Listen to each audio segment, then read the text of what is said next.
Então vamos lá, boa noite a todos, sejam bem-vindos. Hoje eu queria, antes de tudo, explicar algumas coisinhas sobre a arte da leitura.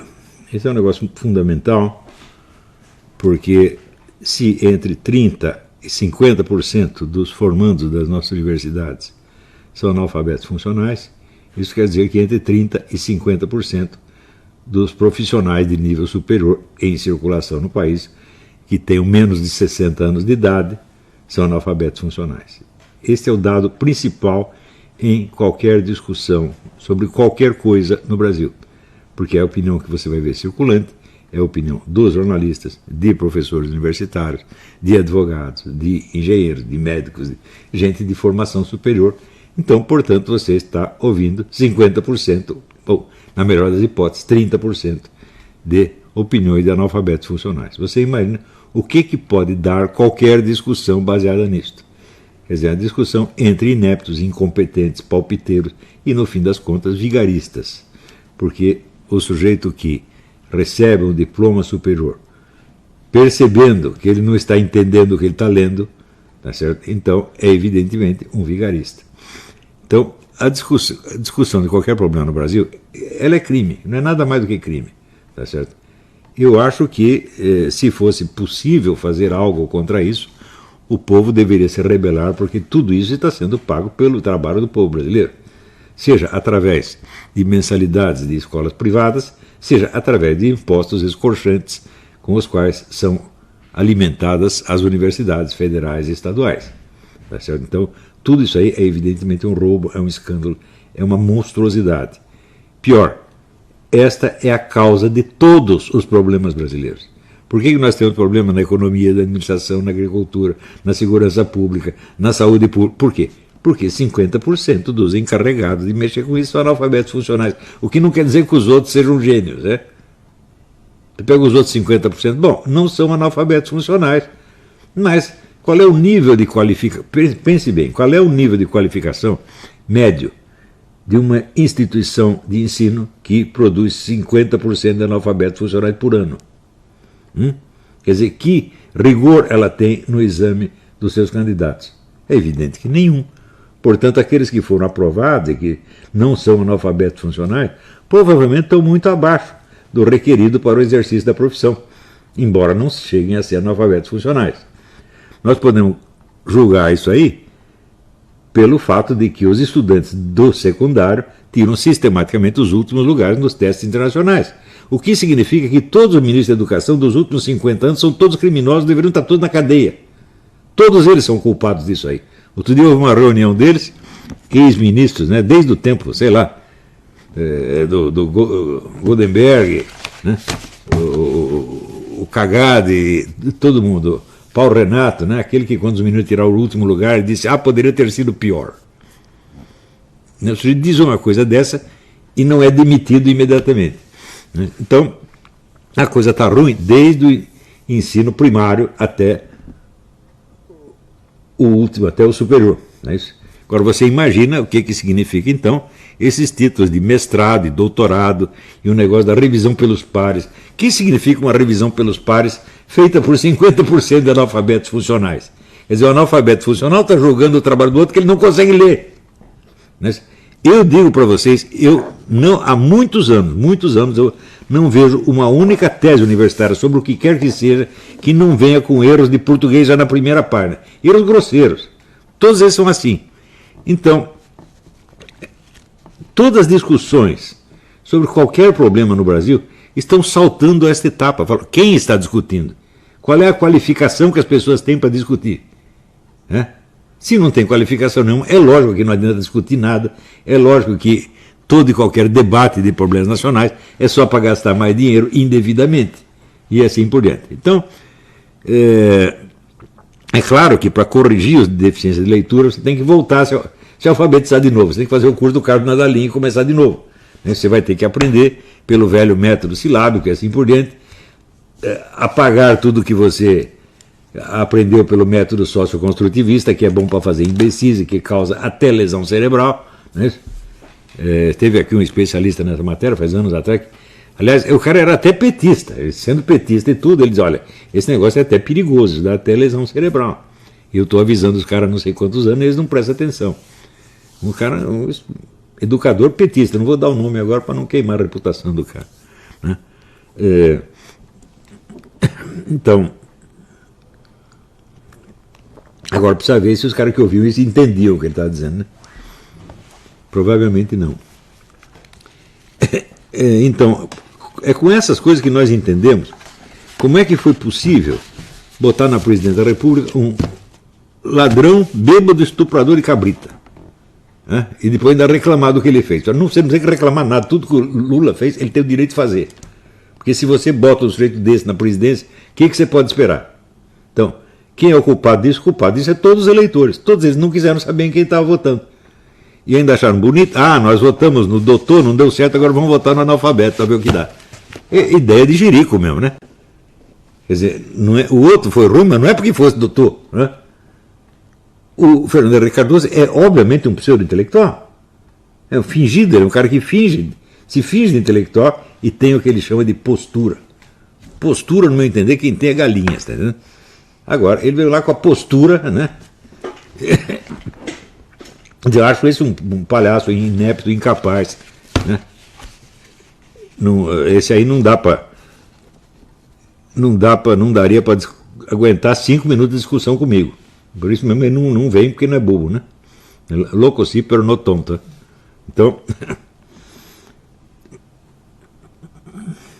mas não podendo reeducar os meus alunos, realfabetizar os meus alunos, eu posso pelo menos dar algumas dicas essenciais sobre o que é a leitura no nível superior.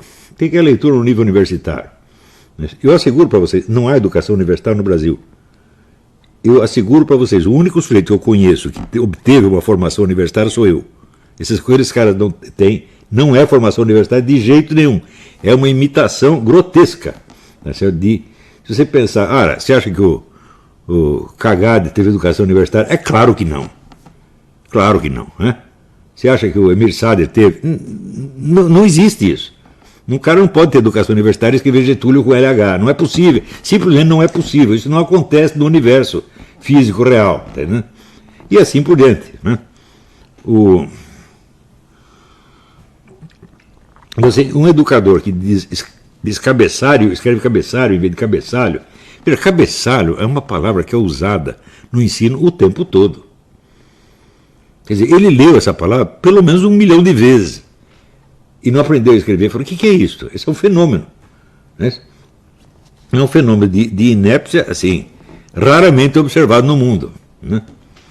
Então, para alcançar o Brasil nesse concurso de inépcia, os outros países têm que se esforçar muito para chegar nesse ponto. Né? Isso aí, eu repito, isso é a causa de todos os problemas brasileiros. Não adianta você discutir determinados problemas, porque eles não são problemas em si, eles são efeitos disso aí, é efeito da inépcia geral. Né?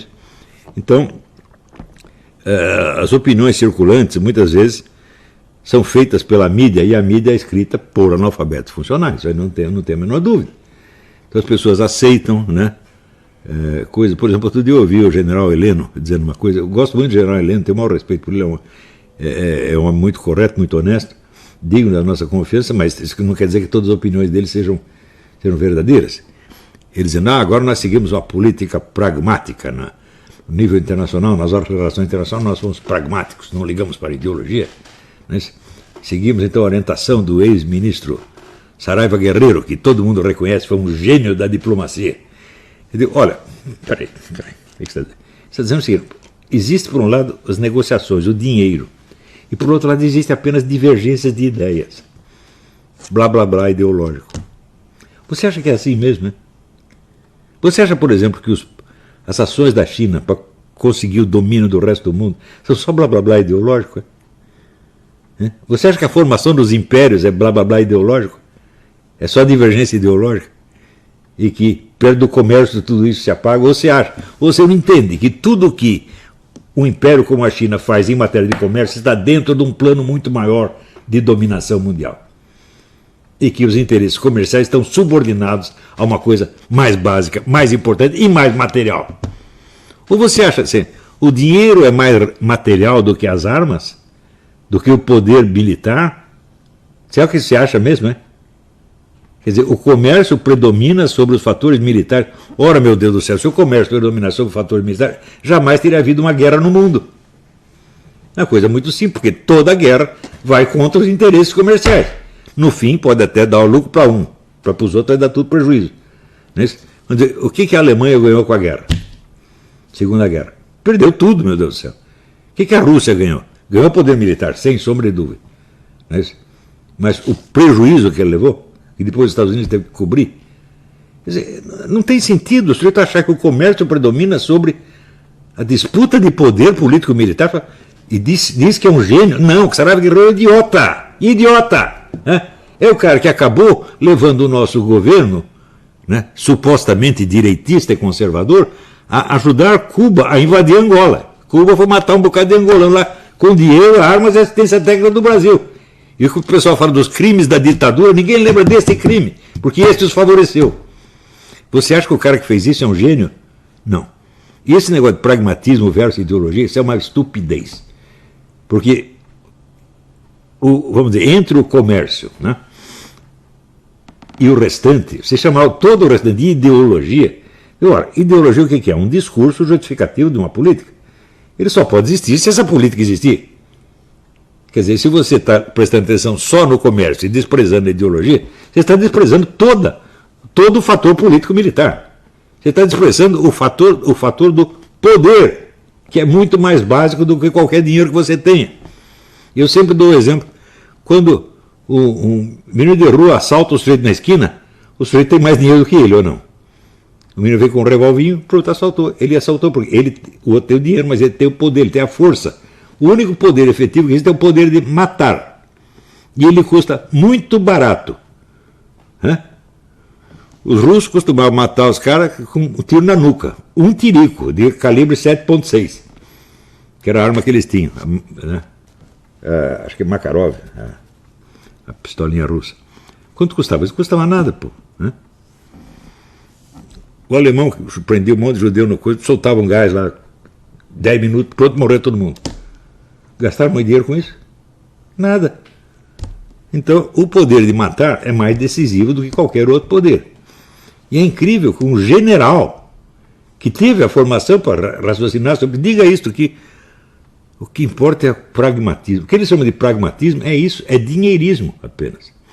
Ou seja, agora nós precisamos vender galinha para os árabes, então nós não podemos dar muita atenção para Israel. Eu digo, tá bom, e quais são os planos que os árabes têm com relação a nós aqui? Qual é a articulação entre os árabes e a China, e a Rússia, e os Estados Unidos? Onde está tudo isso? Essa sua bela negociação comercial, qual é o quadro político-militar no qual ela se desenrola? Nós não queremos saber. Entendeu? Então, isso aí, eu não acredito que houve nenhuma má intenção do general dizer isso, mas isso é um erro monstruoso criado pelo quê? Pela mídia. A mídia que o induziu em erro. Ele não examinou a coisa devidamente. Então, isso aí é uma deficiência de leitura, na verdade. Ele se deixa impressionar pelas palavras pragmatismo. Pragmatismo quer dizer um negócio prático, que dá certo, que enche você de dinheiro. E ideologia quer dizer só um blá blá blá.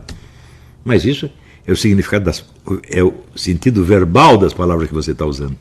É o sentido dicionarizado das palavras. Não é a realidade que corresponde a elas no mundo. Não é o referente, é o significado e não o referente. Então você tem o signo, você tem o significado, que é um conjunto de outras palavras que explica o que você quis dizer com aquilo, e você tem o referente, que é o objeto, a coisa ou o fato ao qual isso se refere no mundo real. Então, pragmatismo versus ideologia parece uma coisa muito boa, mas só no nível do significado, sem o referente. Então, quem lê baseado só em significado, sem o referente, não sabe ler. Isto é a coisa básica.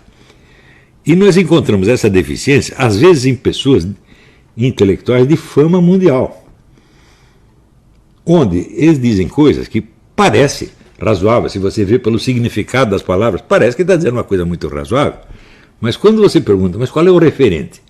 A que isso se refere no mundo real? Daí você tem que fazer... Quando você lê na primeira vez, você tem uma impressão de concordância ou discordância, quer dizer, você diria essa mesma frase ou não diria? É esse o ponto. Gostei da frase, eu diria, faria minha esta frase. Ou não gostei. Tá certo? Só que essa reação está no nível meramente verbal. Você não testou as coisas e fatos correspondentes. Você só testou o seu desempenho verbal. Você diria a mesma coisa ou não diria a mesma coisa? Você pode se sentir bem dizendo aquela coisa, ou pode se sentir mal. E isso chama-se concordar ou discordar. Veja, concordar quer dizer concórdia, são dois corações. É uma reação emocional. Né? Meu coração concorda com o seu. Sentimos igual. Até aí, o fato, a coisa que se refere, não entrou na história de jeito nenhum. São apenas dois corações que se amam ou se repelem. Né? Então, enquanto você está nesse nível, você não está entendendo nada. Então, como é que você faz para saltar em cima deste problema? Você tem que usar um pouco de imaginação para você tentar fazer com que aquela frase se transforme em realidade. Como é que eu faço para isto ser uma realidade? Para isto acontecer no mundo dos fatos? E quando você tenta fazer isso, você vê que muitas frases que você gostou e que você concordou são coisas inteiramente absurdas. A primeira coisa que pode acontecer é ela ter, dentro da construção em que ela é empregada, dentro do raciocínio em que ela é empregada, ela ser contraditada por outra frase. Então aí você tem uma contradição lógica. A contradição lógica não quer dizer que a coisa está errada, quer dizer apenas o seguinte: o sujeito não disse nada. Mas se ele disse sim e depois disse não, não dá para saber o que ele disse, então quer dizer que aquela coisa pode ter agradado você, mas não tem a mínima importância, não significa nada. Então podemos passar para o próximo problema, que esse aí já não deu nada. Isso pode acontecer. Mas às vezes você não tem essa contradição. Às vezes você tem uma contradição entre o que está sendo dito e um fator externo, que é as condições de realização daquilo. Ou seja, o que o sujeito está dizendo parece lógico, não tem contradição, mas é contraditório com o que aquilo precisaria para poder existir. Ou seja, aquilo não pode existir. Eu vou dar alguns exemplos para vocês. Peguei o exemplo de propósito do Eric Hobsbawm, que é um sujeito que todo mundo aceita como quase um gênio da historiografia. Não é isso?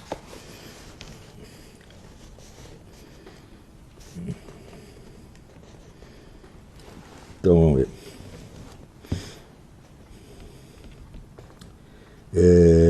Então ele está falando da Revolução Industrial na Europa. Né?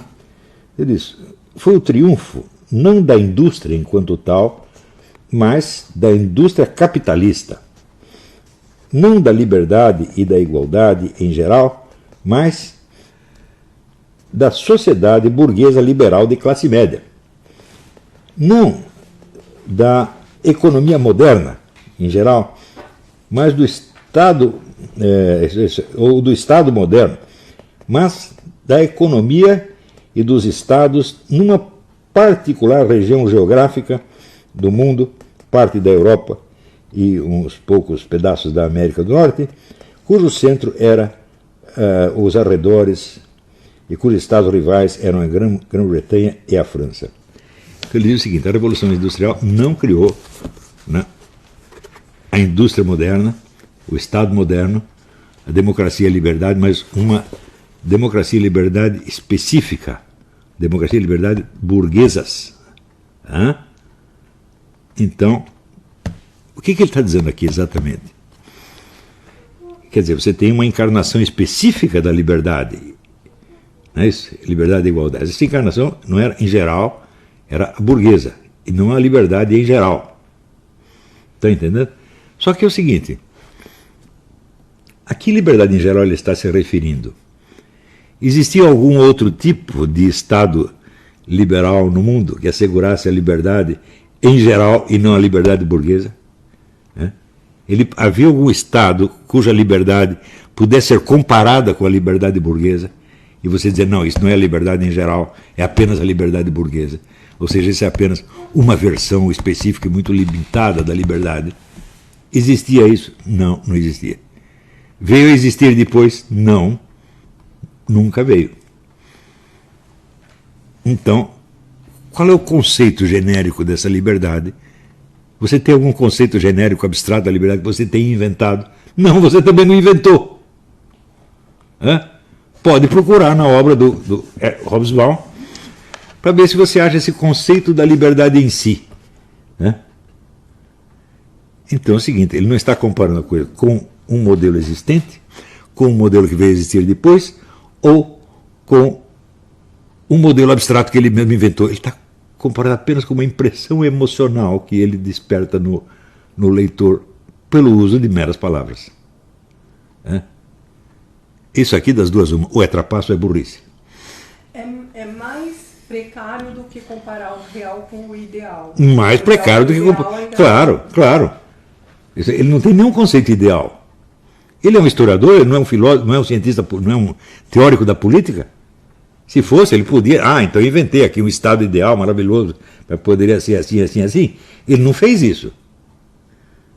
Então, não tem um modelo real contemporâneo, não tem um modelo real subsequente e não tem um modelo ideal. Então, como diria o italiano, ma che cazzo? Do que está falando? Significa o seguinte: esse sujeito é simplesmente burro. Eu não acredito que ele seja desonesto.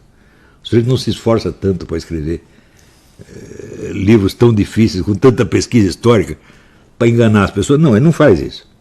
Simplesmente ele é burrinho.